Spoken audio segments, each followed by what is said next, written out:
سلسلہ گفتگو کو آگے بڑھاتے ہوئے اگلی جو ہمارا جو اگلا مرحلہ ہے یا اگلی ٹاپک ہے، بڑی نازک ٹاپک ہے۔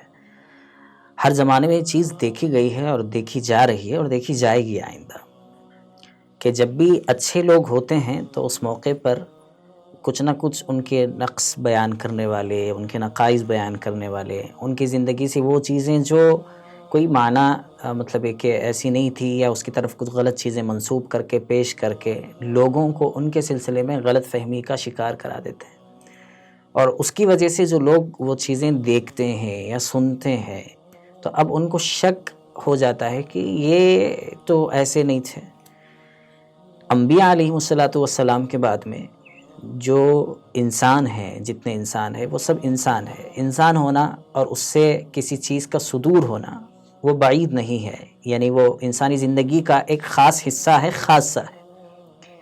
لیکن لوگ جو اس طرح مسلیڈ کرتے ہیں لوگوں کو کہ یہ ایسے تھے، یہ ایسے تھے۔ صحابہ کرام کے بارے میں بہت زیادہ چلتا ہے کہ یہ کون سے معیاری تھے، یا یہ نعوذ باللہ من ذالک کہ ان کو آئیڈیل کیسے بنایا جا سکتا ہے، ان کے اندر تو اس کی ہوس تھی اور یہ لوگ تو ان چیزوں کے پیچھے پڑے ہوئے تھے، ان کو ملوکیت کا زیادہ اثر تھا، یہ اپنے نہج پر قائم نہیں تھے۔ اس طرح کے مختلف چیزیں لوگوں کے زبانوں پر آتی جا رہی ہیں۔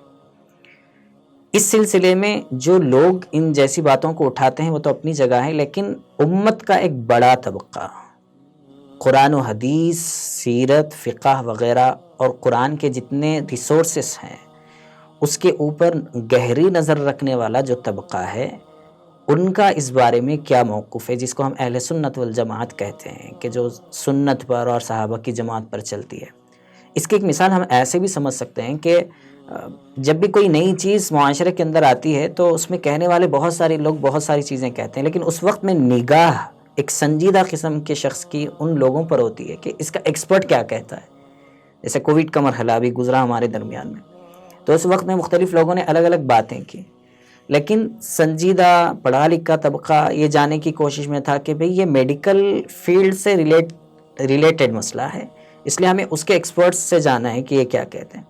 تو اسی طریقے سے صحابہ کی زندگیوں کو لے کر جو اس کے ایکسپرٹ، جو اس کے علماء، جو فقہاء ہیں، جو محدثین ہیں، جو مفسرین ہیں، اور ان کی قرآن و حدیث کی روشنی میں جو انہوں نے باتیں امت تک پہنچائی ہیں بالکل اتھینٹک، وہ اہل سنت الجماعت کا موقف اس بارے میں کیا ہے، اس کی وضاحت ہونی بہت زیادہ ضروری ہے آج کے معاشرے کے اندر۔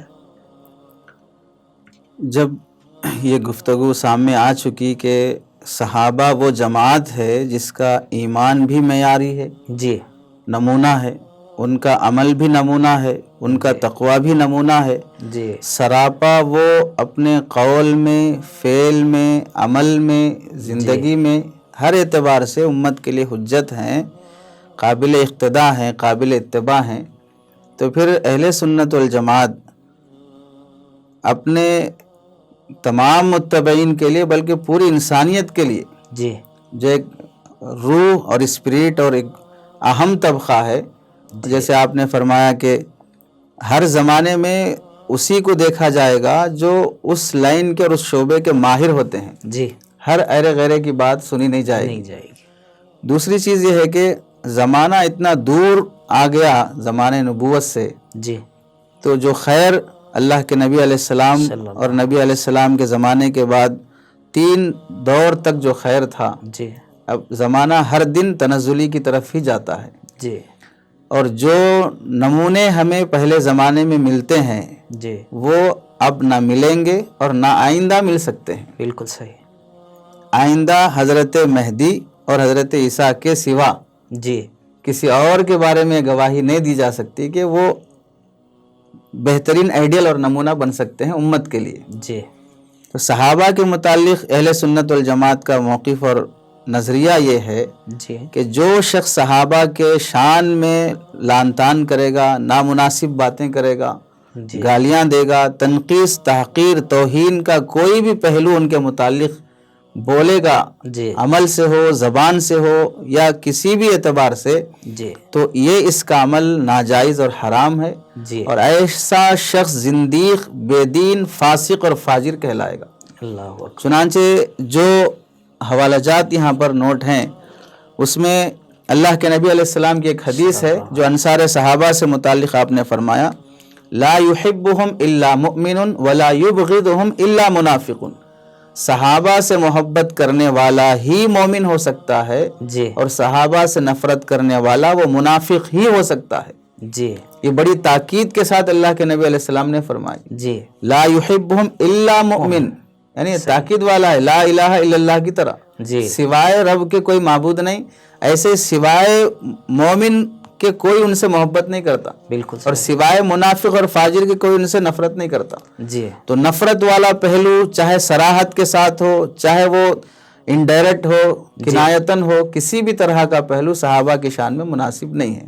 جی ایسے ہی علامہ ذہبی رحمۃ اللہ علیہ نے لکھا ہے، فمن طعن فیہم او سبہم فقد خرج من الدین ومزق من المسلمین، جی کہ جو شخص صحابہ کے بارے میں نامناسب نازیبا کلمات کہے گا جی وہ دین سے ایسے نکل جاتا ہے جیسے کہ آٹے اور مسکے سے بال نکل جاتا ہے۔ اللہ اکبر، یعنی اس کا مطلب یہ رہے گا کہ اسے خود محسوس نہیں ہوگا کہ میں بے دین ہو چکا ہوں۔ بالکل آج ایسے ہی ہو رہا ہے۔ بالکل، یعنی یہ کہے کہ بیمار کو اس بات کا احساس ہونا کہ میں بیمار ہوں، جی یہ بھی ایک درجے میں صحت ہے جی کہ آپ کو اپنی بیماری کا علم ہے تو آپ علاج کرا لیں گے۔ دوسرا ہے کہ بیمار اپنے کو صحت مند سمجھ جانا، جی یہ بیماری کی انتہا ہے جس کے بعد صحت کی کوئی امید نہیں ہے۔ جی جہل مرکب جسے بالکل۔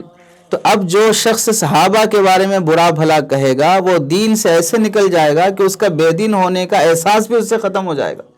اللہ حفاظت فرمائے۔ اور ایسے ہی علامہ ذہبی رحمۃ اللہ علیہ نے اپنی کتاب الکبائر میں لکھا ہے کہ جی بڑے بڑے گناہ جسے گناہ کبیرہ جو بغیر توبہ کے معاف نہیں ہوتے ہیں، ان میں سے ایک گناہ ہے سب احد من الصحابتی، صحابہ میں سے کسی بھی ایک صحابی کو جی برا بھلا کہنا، نامناسب الفاظ ان کی طرف استعمال کرنا، یہ بڑے بڑے گناہ کبیرہ میں سے ہے۔ جی اور ایسے ایک حدیث میں اللہ کے نبی علیہ السلام جس طبقے کی صفائی اور جس طبقے کا آئیڈیل اور نمونہ اور بہترین ہونا اپنی زبان مبارک سے بیان فرما دیا، جی اس کے بعد پھر کسی کی مجال نہیں ہونی چاہیے کہ ان کی طرف تنقیص والی زبان استعمال کرے۔ جی آپ علیہ السلام نے کیا فرمایا؟ ان اللہ اختارنی، اللہ نے میرا انتخاب کیا، بالکل واختار علی اصحابن، اور میرے لیے بہترین جماعت کا انتخاب کیا۔ بہت بڑا جیسے اللہ کے نبی علیہ السلام مصطفیٰ ہیں، چنندہ ہیں، جی ایسے ہی اللہ کے نبی علیہ السلام کی جماعت بھی چنندہ ہے۔ واقعات اور کیسے اللہ کے نبی علیہ السلام نے اپنے صحابہ سے تعلق کا اظہار فرمایا، فجعل علی منہم وزراء، اللہ نے میرے لیے میرے صحابہ میں سے کسی کو وزیر کے حیثیت سے دیا ہے۔ جی اور کسی بھی بادشاہت کی ترقی اور کامیابی کے لیے وزراء کا بہت دخل رہتا ہے۔ بالکل صحیح۔ اور اللہ کے نبی علیہ السلام کی 23 سالہ زندگی اور ایسی انقلابی زندگی، جی اس میں صحابہ کی فکر، صحابہ کا عمل، ان کی قربانیاں جی اور ان کا زندگی بھر اللہ کے نبی کے حوالے کر دینا، اس کا بہت بڑا دخل ہے۔ صحیح۔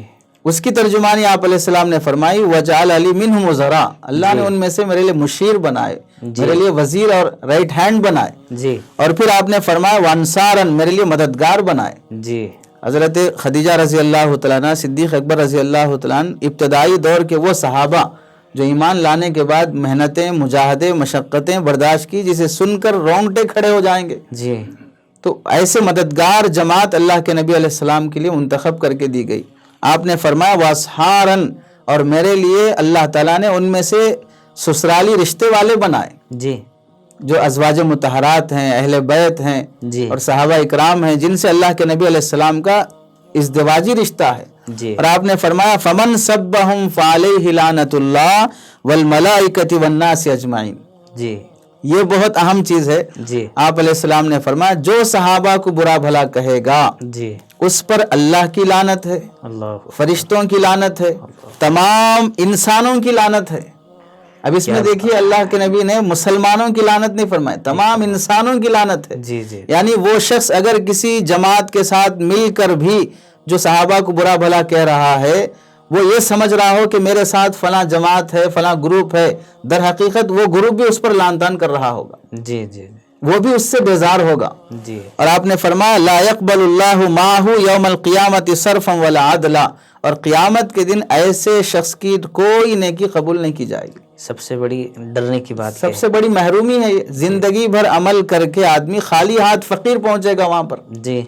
اور ایسے ہی علامہ راضی رحمۃ اللہ علیہ نے فرمایا اذا رأیت الرجل ينتقص احدا من اصحاب رسول اللہ، جب تم کسی آدمی کو دیکھو جو صحابہ کی شان میں توہین، تحقیر اور تنقیص والا پہلو اختیار کرتا ہے، جی. اور ان کے بارے میں یہ کہتا ہے کہ وہ کوئی ہمارے لیے آئیڈیل نہیں ہے، نمونہ نہیں ہے، وہ بھی ایک عام انسان ہے. جی. یعنی جہالت اتنی بڑھ گئی ہے، جس کو صحابہ کی شان اور اس کی اہمیت جیسے کوہ نور کے ہیرے کی جس کو حقیقت ہی نہیں معلوم ہے، صحیح. اور عربی اور اللہ کے نبی علیہ السلام کی منشے سے کوئی واقف ہی نہیں ہے. جیسے کہ ہمارے استاد محترم مفتی راشد صاحب دامت برکاتہم نے ایک مرتبہ فرمایا تھا کہ ایک بندہ صحابہ کی تنقیص کرتے ہوئے یہ بولتا ہے کہ ہم رجال ونحن رجال، یعنی ہم رجال، ہم کہتے ہوئے اپنی طرف اشارہ کر رہا ہے، اور نحنو کہتے ہوئے صحابہ کی طرف اشارہ کر رہا ہے کہ ہم رجال ونحن رجال.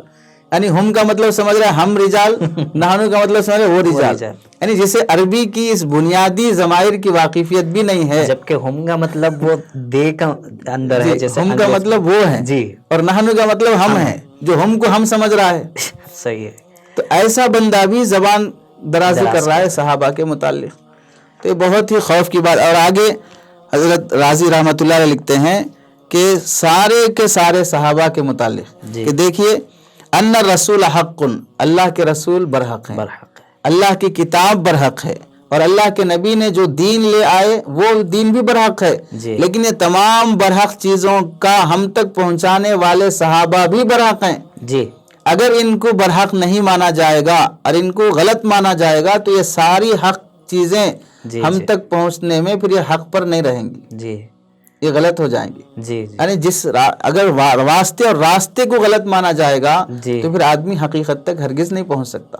اسی واسطے علامہ نووی رحمۃ اللہ علیہ نے بھی فرمایا کہ اگر کوئی بندہ صحابہ کے بارے میں لعن طعن کرتا ہے تو اس کا منافق، فاسق، فاجر ہونا طے ہے، اور اس کا یہ عمل حرام اور ناجائز ہے. علامہ نووی رحمۃ اللہ علیہ جو کہ مسلم شریف کے شارح ہیں، جی، اور مطلب اس بارے میں آپ دیکھیں کہ کتنی گہری سوچ کے ساتھ میں امت کو صحابہ سے بدظن کیا گیا کہ چونکہ قرآن حق ہے، نبی برحق ہیں، احادیث برحق ہیں، لہٰذا ان پر ہم کوئی کام نہیں کر سکتے یا اس کو کمزور نہیں ٹھہرا سکتے، تو کم از کم اس طبقے کو کمزور کر دو، ان کی زندگیوں کو مشکوک کر دو کہ اب یہ پوری چیزیں ایک، یعنی سانپ بھی مرے اور لاٹھی بھی نہ ٹوٹے. جس طرح منظم طریقے سے اس زمانے میں علماء کو بدنام کر دو، مدارس کو بدنام کر دو، خود بخود یہ واسطے اور ذریعے بدنام ہو جائیں گے تو پھر دین خود بخود لوگ اس سے بیزار ہو جائیں گے. اللہ تعالیٰ حفاظت فرمائے. بڑی اہم باتیں ہیں. لوگ اس بارے میں ذہن میں نہیں رکھتے کہ اسلام نے اس بارے میں کیا تعلیم دی ہے، جبکہ اتنے بڑے بڑے جو اس کے ایکسپرٹس ہیں اس فیلڈ کے، انہوں نے لکھا ہے کہ یہ چیزیں بالکل ناجائز ہیں، اور ایسا کرنے والا اور ایسا بولنے والا اس پر اللہ کی لعنت ہے. لعنت کا ایک لفظ چونکہ معاشرے میں عام ہو گیا تو نہیں معلوم ہوتا کہ لعنت کہتے کسے ہیں. اصل میں وہ اللہ کی رحمت سے دور کرنا، اللہ کی ذات سے دور کرنا، اور یہی نتیجہ ہے کہ زبانیں جو لمبی ہو جا رہی ہیں صحابہ کے بارے میں، اس مقدس گروہ کے بارے میں، جس کی وجہ سے آدمی کا اپنا دنیا کے اندر بھی ناکامی اور آخرت میں تو کچھ ہے ہی نہیں. اللہ تعالیٰ ہماری حفاظت فرمائے اس سے.